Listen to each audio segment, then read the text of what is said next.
두 번째 주제는 신속한 손실보상으로 했는데요. 오늘 인수위 현판식이 종로 통회동에 있는 그 대통령 당선인 사무실에서 열렸는데 지금 보시는 그림입니다. 예, 현판식이 열렸고 대통령직 인수위원회 안철수 위원장, 권영세 인수위 부위원장인 그 모습도 이제 보이고 있습니다. 윤 당선인이 현판식 이후에 인수위 전체 첫 회의를 열었는데 여기에서 코로나에 대한 방역 대응 또 소상공인 손실 보상을 강조했습니다. 잠깐 듣고 오겠습니다. 코로나가 다시 가파르게 확산되고 있는데 코로나 비상대응 특별위원회에서는 영세 자영업자 소상공인분들에 대한 신속한 손실보상과 더불어 방역, 의료 문제 등을 중점적으로 다뤄주시기를 당부드립니다.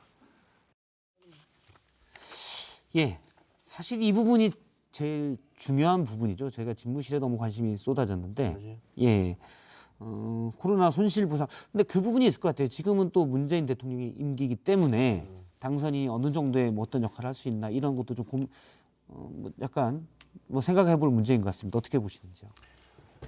그 좀 아마 그 차기 대통령이 굉장히 어려운 상황 속에서 국정을 떠맡게 될 거라고 생각을 합니다. 예. 지금 이제 우크라이나 사태 여파로 인해서 그 기름값이 거의 뭐 천정부지로 오르고 있지 않습니까? 오늘 제가 여기 오면서도 그 요 며칠 사이에 확 달라진 게 도로에 차가 많이 줄었어요.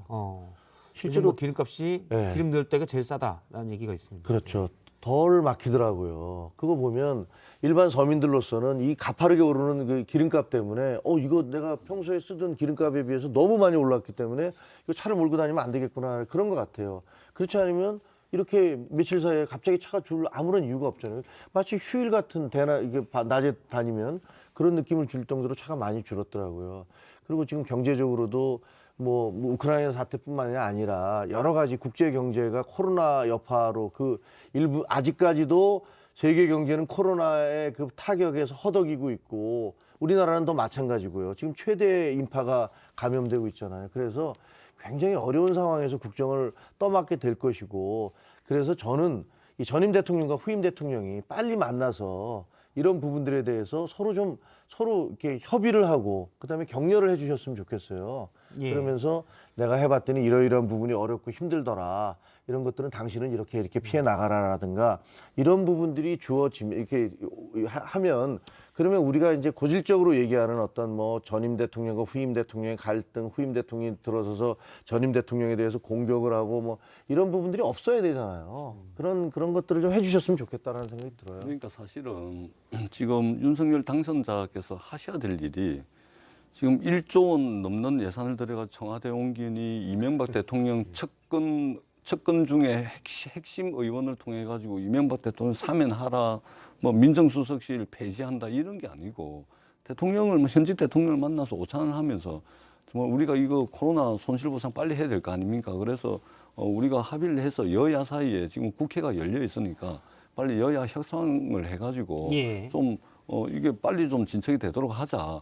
이런 이제 협력을 하는 겁니다. 그리고 이제 축하한다, 또 고생했다, 덕담도 나누고 이런 거 하는 건데 쓸데없이 이명박 대통령 사면을 핵심 측근 의원을 시켜가지고 마치 압박하는 듯한. 그게 누구였어요? 그러니까 좀 공개해 주시면 저는 사실 권성동 의원이 했지 않습니까? 언론에 대고 언론에다 대고 한 거 아닙니까? 그건 대통령하고 실질적인 실무협상하는 건 또 아니에요. 아니요. 그러니까 핵심 측근 의원이 그 문제 정도로 삼아 이야기할 시켜가지고라는 정도면. 표현이 과연 누가 시켰냐라는 말씀이신 거죠. 네, 그다음에 이제 민정수석실 폐지 같은 경우도 문재인 정부에서 했던 민정수석실의 역할이 아닌데 예를 들면은 사직동 팀 그게 언제적 사직동 팀인데 국민들을 사찰한다. 김대중 대통령 때죠. 그러니까요.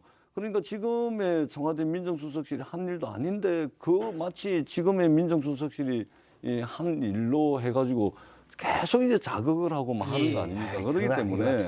그러기 때문에 언론 관리도 해야 되는 거거든요. 그렇기 때문에 현직 대통령을 만나고 이런 일을 해야 된다고 저는 생각합니다. 아니 그러니까 민정수석실을 없앤다 그러면서 과거에 사직동 팀 사례를 들었다고 지금 현 정부가 사직동 팀을 운영했다고 얘기할 수 있는 사람이 그게 기자들이든 어떤 정치에 대해서 알고 있는 분들이 누가 그렇게 생각하겠어요? 아니 세평을 핑계로 일반 국민을 사찰한다 이런 이야기도 했어요. 예. 제가 보기에는 그러니까 지금 청와대에서 공식 논평까지 냈지 않습니까? 그러니까 제가 보기에 좀 과잉 반응이신 것 같아요. 그러니까 민정수석실을 없애겠다는 걸 누구든지 대통령이 새 대통령이 되면 그럼 당신이 책임을 지고 뭘 해보세요라고 이렇게 아마 덕담을 해주고 축하를 해줄 수는 있는데 예를 들면 제가 보기에는 그 신임 당선자가 그 민정수석실을 없애는 것들이 지금 이 정부가 민정수석실을 이렇게 운영을 해서 했다라고 얘기하는 것은 아닌 것 같고 오해를 하실 수 있는 발언을 계속했다니까요. 선거 캠페인 과정 중에도 누구라고는 얘기했지만 과거에라는 표현으로 물론 이제 조국 민정수석을 갖다가 언급할 수는 있었겠죠. 그런 부분들에 대해서는 사실은 뭐 여러 가지 논란이 있긴 하지만 그러나 그런 것들을 뭐 네가 이렇게 했으니까 내가 이렇게 하고 이런 게 아니라 적어도 지금은 지금 한 분은 현직 대통령이고 차기 대통령이잖아요. 저는 두 분이 빨리 만나서 문 대통령이 내가 김정은을 만났더니 이렇습니다. 북핵 문제는 이렇다. 그리고 어떤 해외 정상들 이러이러한 분들은 이러이러한 특징이 있으니까 당신이 만났을 때 이렇게 해야 된다라는 국정의 노하우 같은 것들을 빨리 전수를 해주고 무슨 세부적인 뭐 이런 게 아니라 그런 큰 틀에서 나라의 문제들을 서로 논의하는 모습을 보여주셨으면 좋겠어요. 그래야 제가 한번 되는데 이것 좀 이명박 여쭤볼게요. 대통령 제가 이것 좀 사면을 여쭤볼게요. 요구하고 그 코로나 손실보상 같은 경우는 사실 국회의 도움도 필요한 거잖아요. 만약 추경이 된다면. 그렇죠. 윤석열 당선인이 문재인 대통령을 만나서 이런 것들을 좀 하면 172석의 이제 현재 거대 여당이시니까 그런 부분들이 좀 논의가 가능한 당연히 해야 되는 거죠. 어, 당연히 예. 해야 됩니다. 저희들도 사실은 뭐 이재명 후보도 약속했던 그럼요. 부분이고요. 그렇죠. 저희도 이제 비상대책위원회 때문에 엊그제 의원총회를 했는데 거기 의원들 이야기가 그런 겁니다. 아니 대선 캠페인 때 지금 비대위원장 누구 하냐 마냐 이거 가지고 하지 말고 선거 끝나기를 기다렸던 소상공인들 위해서 우리가 약속했던 것들 그래도 추경하고 입법적인 뒷받침하고 이거에 집중해야 된다는 이야기도 상당히 많습니다. 선거가 끝났지만 선거가 끝난 그 시점부터 집권 여당이든 야당이든 국민의 심판대 위에 바로 올라선 겁니다. 그렇죠. 지금 사실 뭐 40만, 60만 확진자 이렇게 나오면서 소상공인도 어려워졌고 그렇죠. 방역 체계도 의료 체계도 부담이 너무 돼서 힘들다는 얘기가 있거든요. 그러면 인수위나 사실 집권 여당도 이 부분을 많이 신경을 써야 될 것 같습니다. 인수위 면면을 저희가 잠깐 보면 이 얘기도 잠깐 저희도 제가 말해놓고 또 다시 인수위 얘기로 돌아가니까 좀 멋쩍긴 한데 분석을 윤석열 인수위가 이제 구성이 완료됐는데요. 서오남이라는 얘기를 많이 합니다. 그러니까 24명의 인수위원 중에 서울대 출신이 과반, 평균 연령은 57.6세, 그다음에 여성이 4명밖에 없다라는 것에 대한 문제 제기도 있었고요. 그리고 특히 이 부분이 좀 얘기가 됐어요. 지금 제일 중요한 게 민생에선 부동산 얘기했었고요. 코로나는 이제 뭐 코로나 특위가 별도로 안철수 위원장이 겸임을 하면서 있긴 있습니다. 부동산 문제도 있고 청년 얘기를 그렇게 또 많이 했는데 없다. 이런 지적이 나왔었는데 여기에 대해서 김은혜 당선인이 한 얘기가 있습니다. 잠깐 들어보겠습니다. 인수위원이라고 하는 건 사실 선정 역할이죠. 그래서 어떤 방향으로 나가야 될지의 방향을 결정한다면 전문위원, 실무위원, 그리고 민간, 중앙정부, 지자체 이렇게 배치가 돼서 그러니까 27살 청년 보좌역이 이 인수위에 참여를 하고 23살의 청년이 사회복지문화분과에서 정책 실무를 담당하게 됐다고 하는데 실무를 청년의 경우 이제 인수위원은 아니지만 전문위원이나 실무위원 등으로 들어가서 실무를 담당하면서 힘을 쏟을 수 있다라고 하는데 사실은 더 힘을 쏟으려면 인수위원이어야 되지 않느냐라는 지적도 있습니다. 어떻게 보시는지요? 인수위원이 24명인가요?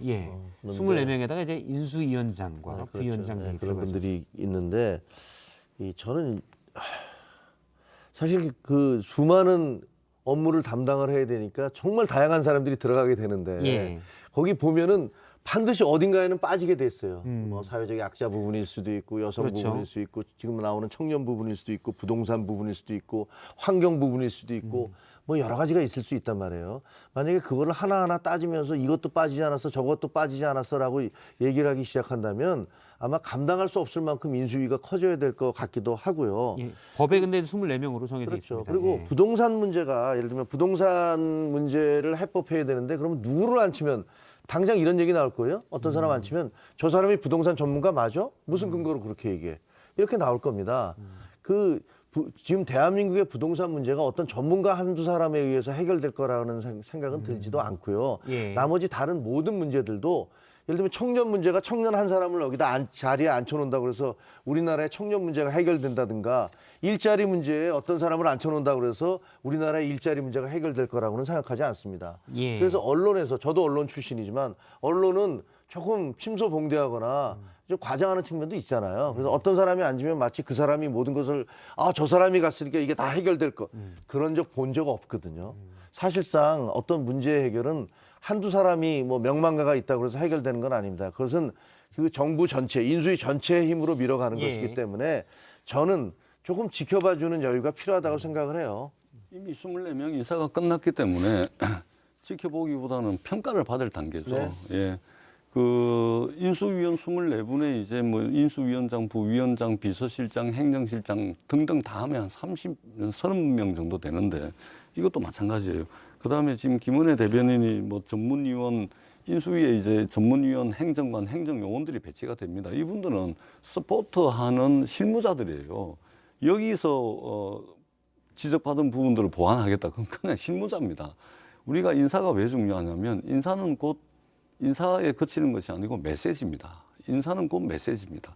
근데 지금 24분의 인수위원회 면면을 보면 우리 사회의 강고한 기존의 기득권 세력들, 주류 기득권을 대표하시는 분들로 그냥 전부 다 해놓은 겁니다. 역대 어느 정부에서도 지역과 여성과 청년과 또 여성 이런 부분들을 전부 다 안배를 했거든요. 왜냐하면 왜 안배를 하냐면 어떤 차별과 배제와 혐오를 넘어서서 어떤 연대의 가치 또는 포용의 가치 뭐 이런 것들을 인사를 통해서 보여주는 겁니다. 그런데 지금 인수위 구성이 이제 끝이 났는데 저는 굉장히 우려할 만한 부분들이 많이 있다 이렇게 생각합니다. 알겠습니다. 오늘 인수위 전체 회의 이후에 윤석열 당선인이 이준석 대표를 만났습니다. 그래서 점심을 같이 먹었었는데요. 지금 이제 계속 윤석열 당선인이 매일 점심을 먹으면서 현장에서 먹는 모습으로 뭐 또 메시지를 보이긴 하는데 오늘은 이준석 대표 모습 보이고요. 정진석 국회부의장 그리고 김기현 원내대표 모습이 있습니다. 이준석 대표는 사실 캠페인 초반에 갈등도 있었지만 이렇게 이제 같이 있는 모습을 좀 보여주게 됐고요. 재밌는 게 안철수 인수위원장이 알려드립니다라는 것과 함께 인수위에서 안철수 인수위원장이 점심을 먹는 사진이 올라왔습니다. 경제 1분과의 최상목 간사, 김수영 의원, 신용현 대변인 등과 함께 이렇게 도시락 오찬을 하면서 점심을 먹는 사진을 인수위원회에서 알려왔습니다. 또 사실 저희가 뉘앙스를 보면 나도 열심히 일하고 있습니다라는 나도 국정을 먹는다. 공동 운영하고 있다라는 어떤 뉘앙스가 아닌가라는 생각도 들고요. 예.